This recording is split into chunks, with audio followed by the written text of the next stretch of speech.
नमस्कार मैत्रिणींनो, मी पूनम पवार आजच्या एका छानशा व्हिडिओमध्ये तुमचं सगळ्यांचं खूप खूप स्वागत करते. तर मैत्रिणींनो, आज आपण कटिंग करणार आहोत 41 चेस्टची म्हणजेच 41 छाती असलेलं प्रिन्स कटचं आपल्याला ब्लाऊज कट करायचं आहे. हे 2 पीस प्रिन्स कटचं ब्लाऊज असणार आहे. तर आपल्याला त्याचं हे अस्तर कटिंग करायचं आहे. तर जसं आपण नेहमीप्रमाणे उंचीमध्ये 1 इंच वाढवतो तसंच आपल्याला हे नेहमीप्रमाणे आपल्याला याच्यामध्ये 1.5 इंच वाढवायचं असतं. आपण फ्रंट साईडची कटिंग करणार आहोत.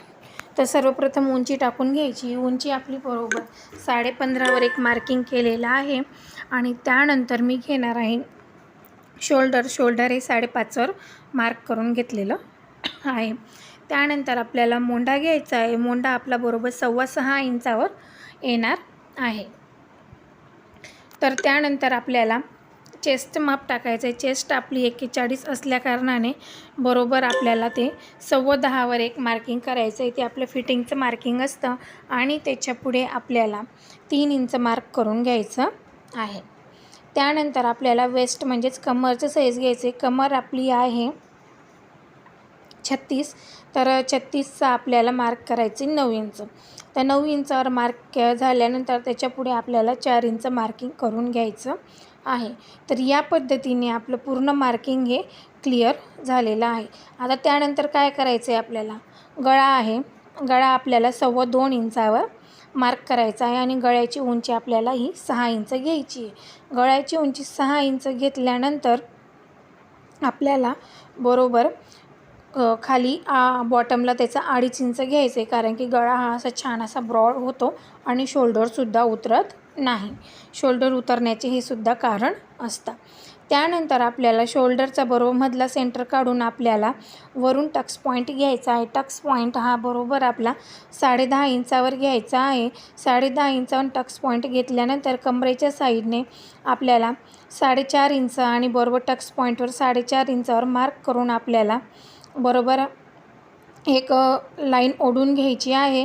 ती लाईन ओढल्यानंतर कमरेच्या साईडने म्हणजे जी फिटिंगची साईड आहे तिथून आपल्याला टक्स पॉईंटची जी लाईन आहे तिथून आपल्याला बरोबर 2 इंचावर घ्यायचं आहे आणि उंची ही 2.5 इंचावर घ्यायची. त्यानंतर आपल्याला बरोबर प्रिन्स कटचा आकार देऊन घ्यायचा आहे. यानंतर आपल्याला बरोबर अशी ही कटिंग करून घ्यायची ज्या पद्धतीने आपण मार्क केलेला आहे. तर मार्क जसं केलेलं आहे तसंच आपल्याला कटिंग करून घ्यायची. त्यानंतर पुढचा गळा आणि आपल्याला फ्रंट साईडनेच हुक टाकायचे आहे, तर आपल्याला बरोबर कटिंग करून घ्यायची आहे. त्यानंतर बॅक साईडचं माप कटिंग करताना बरोबर 15 इंचावर मार्किंग केलेलं आहे आणि वेस्ट साईड म्हणजे कमर जी आहे आपली 9 इंच आणि प्लस आपल्याला त्याच्यात 2.5 इंच करायचे आहे. आपल्याला बॅक साईडला बोटनेक गळा घ्यायचा आहे. तर बोटनेक गळ्यासाठी मी 8 इंचावर मार्किंग केलेलं आहे शोल्डर आणि गळा हा 6.25 इंचच ठेवणार आहे आणि छातीमध्ये 2 इंच वाढवून बरोबर आपलं मार्किंग पूर्ण करून घ्यायचं आहे. मोंढ्याला बरोबर आपला 1.5 इंचाचं बरोबर मोंढा मार्किंग करून घ्यायचा आहे. त्यानंतर आपला बघा शोल्डरच्या वेळेस काय होतं, जसं आपण ब्लाऊज शिवायला घेतो तर मोंढा जो शोल्डर जे आहे ते कमी जास्त होतं. तर फ्रंट साईडचा जो मोंढ्याचा भाग आहे तो व्यवस्थित त्याचं शोल्डर आणि बॅक साईडचं शोल्डर ठेवून आपल्याला त्याचं बरोबर मेजर करून घ्यायचं आहे आणि बरोबर आपलं 4.5 इंच उरलेलं आहे. तर मग मी बोटनेक गळ्यासाठी 4.5 इंचावर एक मार्किंग करून घेतलेली आहे. तर त्यानंतर 4.5 इंच आणि खाली 3.5 इंच असं मार्किंग केल्यानंतर त्याचा पूर्ण एक बॉक्स तयार करून घ्यायचा, गोलाकार देऊन घ्यायचा आहे. गोलाकार दिल्यानंतर पूर्ण तुमचा गळा किती उंचीचा आहे त्यानुसार आपल्याला नापून घ्यायचं आहे. म्हणजेच इंची टेपने आपल्याला बरोबर मार्क करून घ्यायचं आणि त्या पद्धतीने आवडीनुसार आपल्याला गळा टाकायचा आहे. तर हे झालं बॅक साईडचं. आता आपल्याला बाही कटिंग करायची. आता बाही कटिंग करताना बघा हे अस्तर आहे माझ्याकडे, मी याला ओपन करून घेतलं आहे आणि असं डबल फोल्डेड करून घ्यायचं आहे. मला तयार बाही 5ची ठेवायची, तर याच्यामध्ये हे पूर्ण 12 इंच कपडा होता, डबल केला तर 6 इंच झाला. तर या पद्धतीने मी बरोबर बाहीचा आकार नेहमीप्रमाणे टाकून घेणार आहे. बाहीसाठी मी बरोबर 10.15 इंचावर बॉटम घेर घेतलेला आहे. त्यानंतर जशी आपण रेग्युलरची बाही कट करतो त्या पद्धतीने आपल्याला बाही कट करून घ्यायची आहे. हे ब्लाऊज प्रिन्स कटचं आहे आणि हेवी साईजचं असल्याकारणाने तुम्ही या पद्धतीने जर कटिंग केलं तर नक्कीच तुमचं ब्लाऊजसुद्धा अगदी छान बसेल, फिटिंगला पण अगदी व्यवस्थित बसतं. तर बघू शकता या पद्धतीने आपलं बाहीची कटिंगसुद्धा व्यवस्थित अशी झालेली आहे. बाहीसुद्धा नेहमीप्रमाणे कट करून घ्यायची आहे. तर या पद्धतीने कटिंग झाल्यानंतर जे आपले सगळे पार्ट्स आहेत ते तुम्ही बघू शकता अगदी व्यवस्थितपणे कटिंग झाले.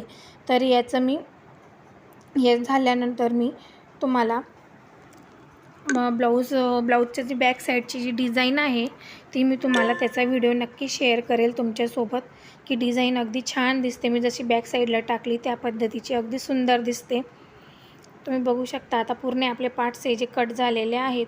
तर तुम्हाला माझे व्हिडिओ कसे वाटतात नक्की कमेंट करून सांगा. आणि चॅनलवर जर नवीन असणार तर चॅनलला सबस्क्राईब करायला विसरू नका. असेच छान छान व्हिडिओ माझ्या चॅनलवरती पहिलेसुद्धा अपलोड झालेले आहेत.